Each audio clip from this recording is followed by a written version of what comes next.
चलिए एक बार फिर से आज युवा जो है सड़कों पर है नीतीश सरकार के खिलाफ।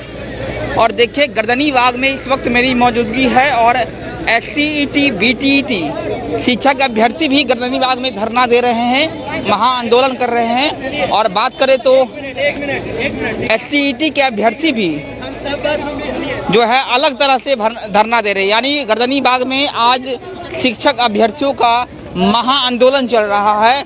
और देखिए फिलहाल बात करें तो वो एसटीईटी के शिक्षक अभ्यर्थी और बीटेट सीटीईटी बीटीईटी के शिक्षक अभ्यर्थी जो हैं फिलहाल आपस में उलझ गए हैं। देखिए एसटीईटी के शिक्षक अभ्यर्थी जो हैं वो अलग धरना दे रहे हैं और सीटेट बीटेट वाले शिक्षक अभ्यर्थी जो हैं वो अलग ग्रुप बनाकर गर्दनीबाग में धरना दे रहे हैं। लेकिन फिलहाल दोनों ग्रुप जो है आपस में उलझ गए हैं। आखिरकार दोनों में झड़प क्यों हुई है, क्या दिक्कतें दोनों में आई है, बातचीत करेंगे। फिलहाल प्रशासन जो है यहाँ पर पहुँच गई है और देखिए मामले को सुलझाने में लगी हुई है। आखिरकार क्या हुआ, क्यों दोनों ग्रुप जो है आपस में उलझ गए। और बात करें तो आज शिक्षक अभ्यर्थी जो है नीतीश सरकार के खिलाफ बिगुल फूंक रहे हैं, अपनी मांग कर रहे हैं सरकार से कि आखिरकार शिक्षक अभ्यर्थियों का जो ज्वाइनिंग है वो कब तक हो पाएगा। और देखिए आज हजारों युवा जो है गर्दनीबाग में धरना देकर, देखिए क्या हुआ था अभी आप लोग कर रहे हैं, क्या कर रहे हैं? हम लोग 7वां चरण प्राथमिक विज्ञप्ति के लिए बीटेट वाले हैं, स्टेट वाले हैं आप लोग? हम लोग बीटेट वाले हैं सर, बीटेट सीटेट पास अभ्यर्थी हैं। 7वां चरण प्राथमिक विज्ञप्ति के लिए पिछले 3 साल से संघर्ष कर रहे हैं। हमारा आंदोलन अभी इसी के लिए हुआ है। सरकार से निवेदन है कि जल्द से जल्द 7वां चरण प्राथमिक विज्ञप्ति सीटेट बीटेट पास अभ्यर्थियों का जल्द से जल्द नोटिफिकेशन जारी करें। देखिए थोड़ा आवाज आ रहा है, क्या है? अच्छा ठीक है, अरे आवाज आ रहा है, थोड़ा देख लीजिए, थोड़ा आइए इधर आइए। मामला ये है कि बहाली नहीं हो रही है आप लोगों का, 7वें चरण की बहाली होनी है। शिक्षा मंत्री से मुलाकात किया आपने, क्या बोले शिक्षा मंत्री? जब विधानसभा का सत्र चल रहा था तो बोले कि हम जल्द करेंगे। विधानसभा का सत्र खत्म हो गया, उनको अब कोई लेना देना नहीं है। शिक्षा मंत्री से हमारा निवेदन है कि जल्द से जल्द प्राथमिक विज्ञप्ति 7वें चरण का विज्ञप्ति जल्द से जल्द जारी करें। हमारा अनिश्चितकालीन आंदोलन चल रहा है और जब तक वो नोटिफिकेशन नहीं देंगे आंदोलन चलते रहेगा। अभी आप लोग 2 ग्रुप जो है आपस में उलझ गए थे, क्या मामला हुआ था? एसटीईटी वाले से आप लोग उलझ गए थे? एसटीईटी वाले चाह रहे हैं 26 तारीख को भी हमारा आंदोलन हुआ था तो वो अपना न्यूज चलवा दिए थे और फिर अभी वही चाह रहे हैं। तो हम लोग सिर्फ प्राइमरी के हैं और यहाँ सिर्फ प्राइमरी की बात होगी, एस्टेट की कोई बात नहीं होगी। धरना देने का अधिकार तो सबको है। अगर एसटीईटी वाले यहाँ पे परमिशन लेकर आए, अलग पंडाल करें और धरना दें। हम सुबह में कल रात से हम लोग घूम रहे हैं, हर मीडिया में जाकर, हर ऑफिस में जाके उन लोगों को बुला रहे हैं, वो भी जाए और बुलाएं और दें। हमारे पंडाल में घुस के हमारे एरिया में जाके नहीं करे। मतलब एसटीईटी के अभ्यर्थी जो है वो आपके पंडाल में घुस जा रहे हैं? जी। आपने कंप्लेन किया पुलिस को? जी, पुलिस अभी पकड़ के ले गई है। हमारे कंधों पे ही बंदूक रख के अपना चाल चलना चाह रहे हैं, ठीक है। अगर उन लोगों में उतनी काबिलियत है तो मैं भी एस्पिरेंट हूँ एसटीईटी का, तो वो लोग अपना क्यों नहीं एक प्रोटेस्ट कर रहे हैं? 50,000 80,000 संख्या है, क्यों नहीं आ रहे हैं? मुंह लुका के तो वो लोग घर में बैठे हुए हैं। अगर नौकरी चाहिए तो आओ सड़क पे उतरो, घर में बैठने से होगा? नहीं, सही बात है। नौकरी चाहिए तो नीतीश सरकार के राज में सड़कों पर उतरना मेरिट का माजरा है। हम लोग में तो निष्पक्ष है कि वैकेंसी निकालो, हम लोग को बहाल करो। उस लोग में मेरिट है, नॉन मेरिट का माजरा है तो समझे कोर्ट में अभी पीएलआई उन लोग का चल रहा है। तो हम लोग देख लीजिए, अभी तो शांति से ना है तो पटक मरबो करेंगे हम लोग। सुन लीजिए, स्टेट वाले लोग को काहे नहीं मारेंगे? हम लोग इसमें काहे के लिए इन्वॉल्व होगा? अपना करे, परमिशन ले, काम करे। लेकिन आपस में ही उलझ जाइएगा आप लोग। नहीं, देखिए आपस का मामला नहीं, जब आपस है तो सपोर्ट करें हम लोग को, हम भी सपोर्ट करेंगे। ऐसा नहीं है, देखिए ऐसा नहीं है कि जो सीटेड है पास है वो स्टेट भी नहीं पास, लेकिन पर्पस है सीटेड का, तो सीटेड में सहभागिता अपनी दर्ज करे। नहीं, सही बात है। चलिए ठीक है, मामला समझ गए कि देखिए यहाँ पर गर्दनी बाग में इस वक्त मेरी मौजूदगी है और सीटेट बीटेट के शिक्षक अभ्यर्थी जो हैं वो धरना दे रहे हैं और धरना जो है परमिशन के तहत दे रहे हैं। और दूसरी तरफ गर्दनी बाग में ही एसटीटी के अभ्यर्थी भी धरना दे रहे हैं, लेकिन एसटीटी के जो अभ्यर्थी हैं वो बिना परमिशन का धरना दे रहे हैं। इसको लेकर कहीं न कहीं जो बीटेट और एसटीटी के बीच जो है वो झड़प हुई हल्की, और बाद में एसटीटी के अभ्यर्थियों को पुलिस जो है यहाँ से पकड़कर ले गई। मुद्दे की बात करें तो मुद्दे की बात ये है कि बिहार में जिन टीचरों को स्कूलों में होना चाहिए था वो टीचर जो है आए दिन बिहार की सड़कों पर धरना देते रहते हैं, आंदोलन करते रहते हैं। तो ऐसे में बड़ा सवाल ये है कि बिहार का विकास कैसे होगा। जो टीचर अबोध बालक को पढ़ाकर उनको सब गुण करते हैं, उनको ज्ञान देते हैं, वही टीचर जो है आए दिन सड़कों पर रहते हैं, सरकार के खिलाफ बिगुल फूंकते हैं, सरकार से अपनी मांग करते हैं। तो बहुत बड़ा सवाल है कि बिहार में शिक्षा व्यवस्था को सुधारने की बात लगातार कही जाती है, लेकिन अगर टीचर ही स्कूल में नहीं होंगे तो फिर बिहार का शिक्षा व्यवस्था जो है वो कैसे सुधर पाएगा, बहुत बड़ा सवाल है। ये देखिए, भावी प्रारंभिक शिक्षक संघ 7वां चरण प्राथमिक, मतलब 7वां चरण के आंदोलन के लिए जो है ये लोग लगातार यहाँ पर आंदोलन कर रहे हैं और मांग कर रहे हैं कि 7वें चरण की बहाली जो है जल्द से जल्द क्या। एक बार फिर से सलाम करते हुए अपनी बात को समाप्त करते हैं। इंकलाब जिंदाबाद, शिक्षक संघ जिंदाबाद।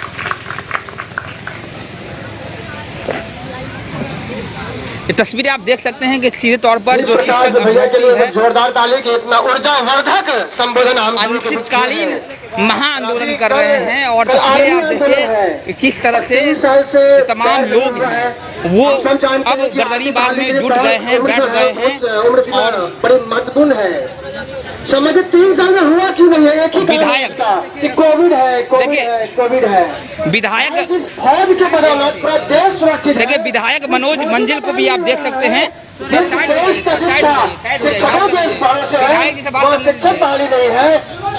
मनोज मंजिल है और बड़ा सवाल ये है कि जब भी युवा सड़कों पे होते हैं सिर्फ माले के ही विधायक जो है वो दिखाई देते हैं, बाकी विधायक क्यों नहीं दिखाई देते। देखिए, विधायकों का ये लोकतांत्रिक संवैधानिक फर्ज है कि जन आंदोलन के साथ उनका सीना तने।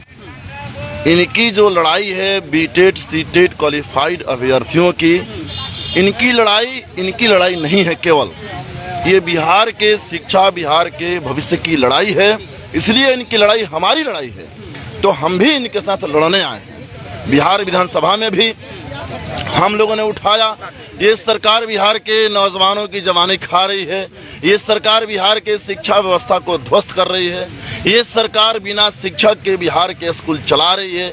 इसका मतलब कि बिहार के स्कूल बिना पढ़ाई के, बिना कक्षा के चल रहे हैं, तो बिहार में किसका भविष्य बर्बाद हो रहा है। बिहार के सरकारी विद्यालयों में तो बहुत मजदूर किसानों गरीबों के बच्चे हैं ना, सही बात है। फुटपाथ पे जो सब्जी बेचते, जिन बच्चियों की माँ खेतों में रोपनियां करती, उनके बच्चे हैं ना। जो बाहर के कल कारखानों में जाकर के काम करते हैं 12-12 घंटा, उनके बच्चे हैं ना, ये उनके बच्चे हैं। सरकार इसलिए सरकार शिक्षकों की बहाली में जो प्रक्रिया अपनाई है वो जटिल है। 3 सालों में मात्र 42,000 टीचर की बहाली सरकार की है, वो भी जन आंदोलन हुआ तब।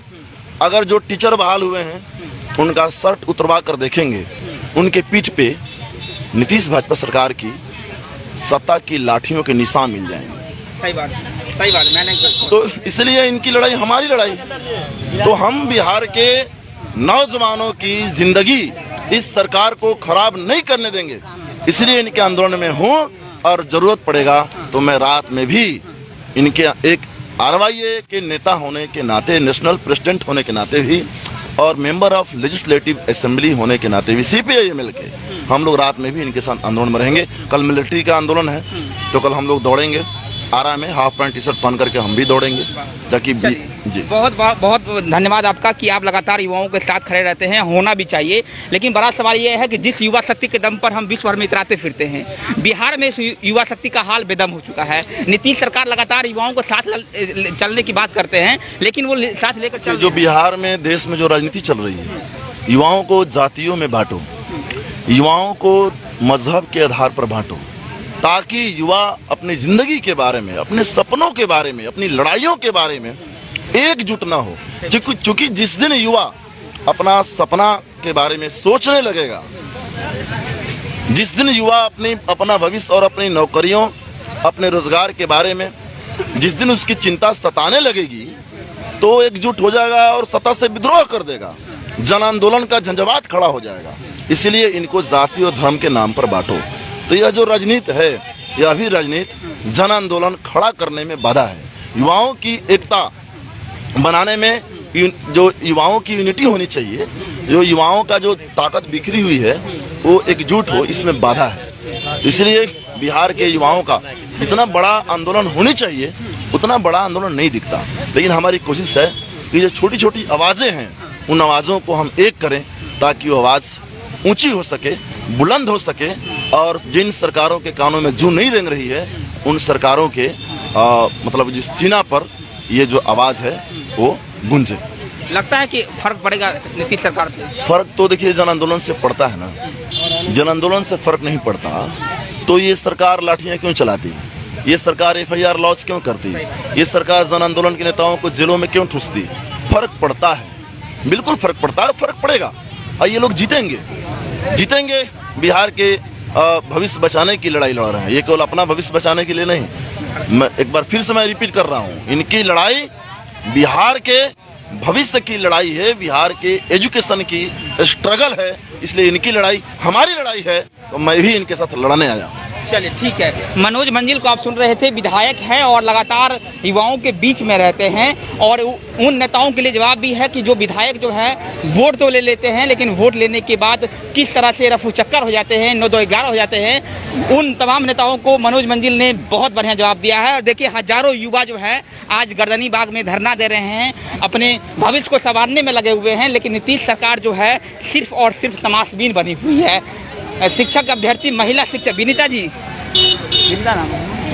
विनीता जी क्या ये बताइए कि मुद्दा जो है वो है, लेकिन सरकार आखिरकार इसको मान क्यों नहीं रही है? कहाँ दिक्कतें आ रही है 7वें चरण में?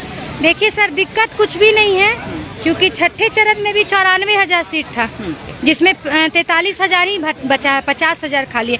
सरकार की मंशा क्लियर नहीं है, स्पष्ट नहीं है। वो छठे चरण को भी 5 साल बहाली को खींची थी, 2019 में बहाली लाई थी और 22 में पूरा की, और फिर 7वें चरण को भी ये चाह रही है कि 2024 के इलेक्शन के समय करें, लेकिन हम लोग ऐसा नहीं होने देंगे। जल्द से जल्द नोटिफिकेशन दें, नहीं तो हम लोग अनिश्चितकालीन आंदोलन हमारा चलते रहेगा। आज जो आज का आंदोलन स्टार्ट हुआ आपका, तो कौन कौन नेता मिलने आए हैं आपको? अभी तो मनोज मंजिल सर आए थे, और भी लोग आएंगे।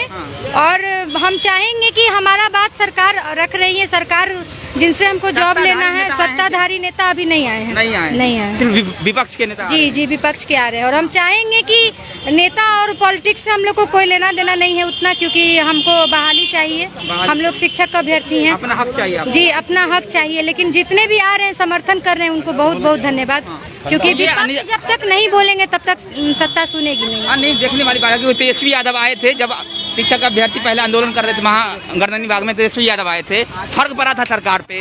तो तेजस्वी भी आने वाले? जी बिल्कुल आने वाले हैं। हम लोग सबका स्वागत करते हैं, सब लोग आए, हमारी मांग को रखें, किसी तरह सरकार हमारी मांग माने। सरकार के भी जिस दिन हमारा नोटिफिकेशन वो देंगी, उनके इस फैसला का हम स्वागत करेंगे और समर्थन भी करेंगे। इसलिए सरकार से निवेदन है कि जल्द से जल्द हमारा प्राथमिक 7वां चरण का बहाली जल्द से जल्द दे, नोटिफिकेशन जल्द से जल्द। कर आप पीछे तो नहीं हट जाएंगे ना? नहीं, जब तक वो नोटिफिकेशन नहीं जारी करेंगे हमारा आंदोलन अनिश्चितकालीन चलता रहेगा। संख्या दिन प्रतिदिन बढ़ता जाएगा। आज जितना देख रहे हैं कल उसका दुगुना होगा। जिस तरह से समय बीतेगा उसी तरह से हमारा संख्या भी बढ़ता जाएगा। बीपीएससी के एग्जाम की वजह से बहुत लोग नहीं आ सके हैं, कल आपको ज्यादा संख्या देखने के लिए मिलेगा और हमारा अनिश्चितकालीन है और जब तक नोटिफिकेशन नहीं देगी सरकार ये चलते रहेगा। शिक्षा मंत्री से निवेदन है कि जल्द से जल्द नोटिफिकेशन जारी करें।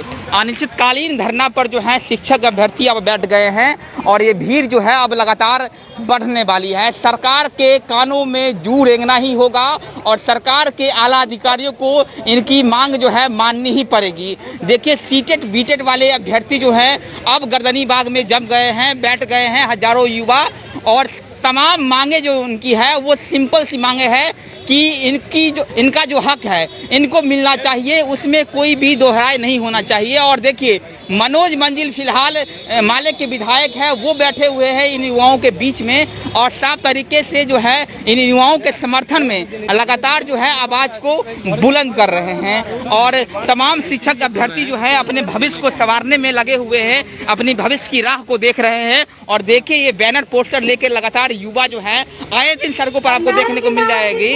लेकिन सवाल यही है कि आखिरकार अभ्यर्थी युवा जो है कब तक बैनर पोस्टर लेकर सड़कों पर यूं उतरते रहेंगे।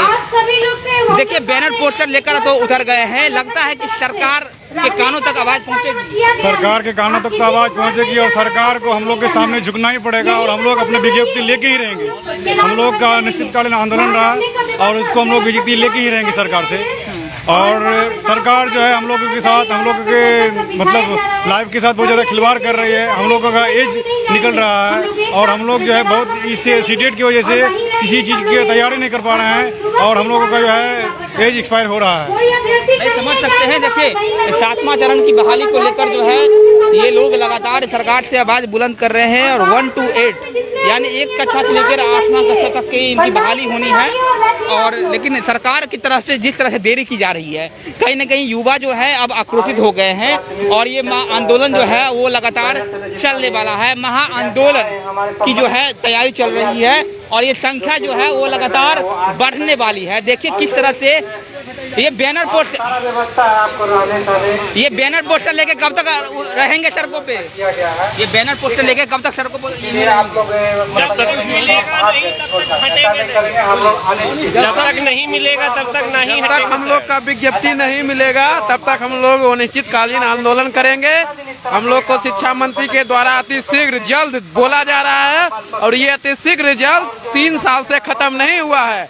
अब हम लोग यहाँ पे बैठ गए हैं गर्दनीबाग। हम लोग को 26 तारीख को पुलिस बल के द्वारा गर्दनीबाग भेजा गया। अब हम लोग फिर गर्दनीबाग में ही बैठे हैं और जब तक शिक्षा मंत्री के द्वारा, अपर मुख्य सचिव के द्वारा हम लोग के नोटिफिकेशन के लिए प्राथमिक विज्ञप्ति 1 to 8 के लिए जब तक नोटिफिकेशन नहीं आ जाता है तब तक हम लोग चाहे 10 दिन लगे, 20 दिन लगे, साल भर लगे, हम लोग यहीं बैठे भूखे मर जाएंगे तो मर जाएंगे लेकिन घर नहीं जाएंगे। लाठी चलेगी पुलिस की? लाठी चलेगा तो लाठी खाएंगे, लाठी खाएंगे नहीं देगी तो लाठियों खा तो काम चलाएंगे ना।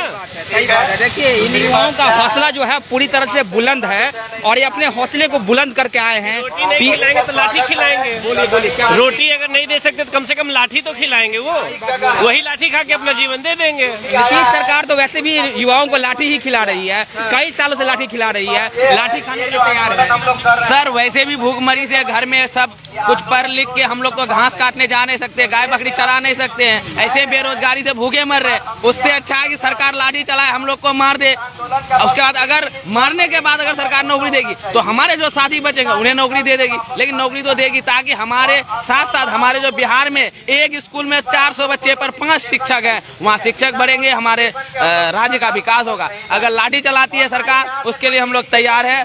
अनिश्चितकालीन धरना है और तब तक रहेगी जब तक 7वीं चरण की विज्ञप्ति जारी नहीं करेगी, प्राथमिक विज्ञप्ति 1 to 8 के लिए सरकार। चलिए ठीक है। देखिए शिक्षा व्यवस्था को बुलंद करने की बात सरकार कहती है, लेकिन शिक्षा व्यवस्था को बुलंद करने के लिए सरकार कितना काम कर रही है ये भी आपको देखना चाहिए। कितना उम्र है आपका? हमारे 39 प्लस हो गया, 40 साल के हो गए हैं लगभग आप। अंतिम चरण में हम हैं। अगर सरकार ये तो गुट मिठाई हम लोग को खिला रही है, आज विज्ञप्ति देंगे, कल देंगे, परसों देंगे नोटिफिकेशन, वही हो रही रही है। ऐसे करते करते हम लोग का एज पार हो जाएगा। अरे एज पार होने से बढ़िया है कि यहीं बैठे रहेंगे, लाठी खा के अगर मर गए तो बढ़िया न होगा, अगले को तो मिलेगा। शादी हुआ, 2 बच्चे हैं। 2 बच्चे कैसे चलता है घर द्वार क्या चलेगा, वैसे इधर से उधर कुछ करना पड़ता है, क्या करेंगे, कुछ तो खाने के लिए मिलना चाहिए उसको। नहीं दीजिएगा तो वो भी छोड़ के चली जाएगी, बाल बच्चा को कहाँ छोड़िएगा। सरकार इस बात को सुन कहाँ रही है, सरकार तो बहरा गूंगा है। सरकार थोड़ी जान रही है कि विद्यार्थी कहाँ है। हम लोग रोड पर बैठे हैं, सरकार अपना एसी का मजा ले रहे हैं। शिक्षा मंत्री थोड़ी जान रहे हैं कुछ। शिक्षा मंत्री हम लखीसराय जिला से हैं। हाँ, क्या नाम है आपका? मुकेश कुमार। देखिए, लखीसराय से मुकेश जी आए हैं। 40 साल इनका उम्र है, शादी हो चुकी है, 2 बच्चे हैं, लेकिन सवाल ये है कि अभी भी ये बेरोजगार है और बेरोजगारी में घर चलाना कितना मुश्किल होता है, इनके दर्द को सिर्फ यही समझ सकते हैं। क्या कहेंगे सरकार से, क्योंकि देखिए बेरोजगारी का आलम बिहार में बहुत बढ़ रहा है, नौकरियां मिल नहीं रही है और नौकरी के लिए, हक के लिए आप अभी भी लड़ रहे हैं। सरकार से क्या कहेंगे अपनी तकलीफ को? हम सरकार से क्या कहेंगे, हम सरकार से कहेंगे जितना जल्द हो इस भूत मिठाई को खत्म कर दे, हम लोग को नौकरी दे, नोटिफिकेशन निकाले, 7वां चरण बहाली जितना जल्द हो। ये नहीं कि अगले महीने निकालेंगे, मार्च में निकालेंगे, अप्रैल में, वो नहीं, जितना जल्द हो अतिशीघ्र निकाला जाए, जिससे कि हम लोग को ये जितना बचा है कम से कम 20 साल में अपने बच्चे का भविष्य हम तैयार कर सके। अभी भी समय है। हाँ, अभी भी समय है, कर सकते हैं। हाँ, कर सकते हैं। सही बात है। देखिए, आप कहाँ से आए हैं? सोनू कुमार, लखीसराय से हम लोग हैं जी। हम लोग लखीसराय जिला से आए हुए हैं। हम लोग यहाँ बिहार की 39-38 जिला से अभ्यर्थी आए हुए हैं, अलग अलग जिला से, और सभी अभ्यर्थियों का यही मांग है कि 7वां चरण 1 to 8 प्राथमिक विज्ञप्ति का नोटिफिकेशन जल्द जारी करे। हम लोग को अब आश्वासन नहीं चाहिए, हम लोग को लिखित चाहिए और नोटिफिकेशन चाहिए। सरकार जब हम लोग आंदोलन, हम लोग पिछले 3, 4, 5 मार्च को भी आंदोलन किए थे गर्दनी बाग में, तो हम लोग को शिक्षा विभाग के प्रमुख सचिव संजय कुमार के द्वारा बुला के कहा गया कि आप लोग का नोटिफिकेशन अप्रैल लास्ट तक जारी कर दिया जाएगा। लेकिन आज अप्रैल लास्ट तक हम लोग इंतजार करें और आज फिर मई आ गया और फिर हम लोग को जब सचिवालय जाया गया तो बोले कि अभी आप लोग के नोटिफिकेशन में बहुत लेट लगेगा, इसलिए हम लोग आके, जबकि 6ठा चरण पूर्ण रूप से समाप्त हो चुकी है और शिक्षा मंत्री के द्वारा बार बार न्यूज पे बोला जा रहा है कि 6ठा चरण समाप्त होते ही 7वां चरण लागू हो जाएगा। लेकिन 6ठे चरण समाप्त हुए 60 दिन हो गए, लेकिन अभी तक 7वें चरण की कोई नोटिफिकेशन, कोई भी रिक्ति की गणना, कुछ भी काम स्टार्ट नहीं हुआ है। इसलिए हम लोग अनिश्चितकालीन आंदोलन करते रहेंगे जब तक कि यहाँ पे शिक्षा मंत्री या अपर मुख्य सचिव के द्वारा नोटिफिकेशन का कोई लिखित आश्वासन नहीं मिल जाए। घर में कैसा माहौल है? माता पिता क्या कैसे समझाते होंगे आप, क्योंकि माता पिता लगातार, माता पिता किसान हैं, किसानी करके मजदूरी कर करके हम लोग के पीछे 5-6 लाख रुपया खर्च किए, बीएड करवाए, सीटेट करवाए, और उनका उम्मीद था कि हम लोग का बच्चा बीएड सीटेट पास कर करके एक जॉब को लेगा जिससे कि परिवार सही से चल सकेगा। लेकिन माता पिता जो उम्मीद पे किए, आज हम लोग उस उम्मीद को सरकार खड़ा होने के लिए नहीं दे रहा है और इसलिए हम लोग रोड पे आ चुके हैं। अब रोड पर से सरकार जहां भेज दे वहां हम लोग जाने के लिए तैयार है। माता पिता का क्या उम्मीद है? पूरी उम्मीद टूट चुका है, उसका तो कोई उम्मीद ही अब नहीं बचा है, क्योंकि इतना दिन से सरकार लटकाए हुए है। 2011 का वैकेंसी 2022 तक नहीं पूरा करते हैं। 11 साल में तो माता पिता का उम्मीद पूरी तरह से टूट चुका है सरकार पर। समझ सकते हैं इनके तकलीफों को, इनके दर्द को सरकार को जानना चाहिए। और देखिए किस तरह से युवा जो है, महिला अभ्यर्थी से भी बातचीत करेंगे, क्योंकि महिलाओं की बात को जानना बहुत जरूरी हो जाता है, क्योंकि लगातार ये युवा जो है अब अनिश्चितकालीन धरना पर बैठ गए हैं, बात कर रहे हैं कि अब जो है यहाँ से उठेंगे नहीं और सरकार से लगातार सवाल पूछ रहे हैं कि आखिरकार इनको अपना हक कब मिलेगा। महिला अभ्यर्थी है, उनसे भी बातचीत करना जरूरी हो गया है कि महिलाओं का, आप लोग जो है लगातार यहाँ पर धरना दे रहे हैं, सरकार से क्या कहेंगे? सरकार से हम बस यही कहेंगे कि 7th फेज नोटिफिकेशन प्राइमरी जल्द जारी करें। 3 साल से हम लोगों को सिर्फ बोला जा रहा है कि 6th फेज खत्म होगी तो 7th फेज आएगा। अब तो 6th फेज खत्म हो चुकी है, तो फिर हम लोगों को 7th फेज क्यों नहीं नोटिफिकेशन जारी हो रही है? बस हम लोगों की यही मांग है कि हम लोगों को 7th फेज नोटिफिकेशन जल्द दें। हम सबको इतने धूप में बैठ के, इस धूप में बैठने की कोई शौक नहीं है। जब हमारे पास एबिलिटी है तो फिर हम सबको भी स्कूल में रहना चाहिए, यहाँ बैठ के सड़क पर नहीं रहना चाहिए। बस यही मांग है। चलिए, जिन टीचरों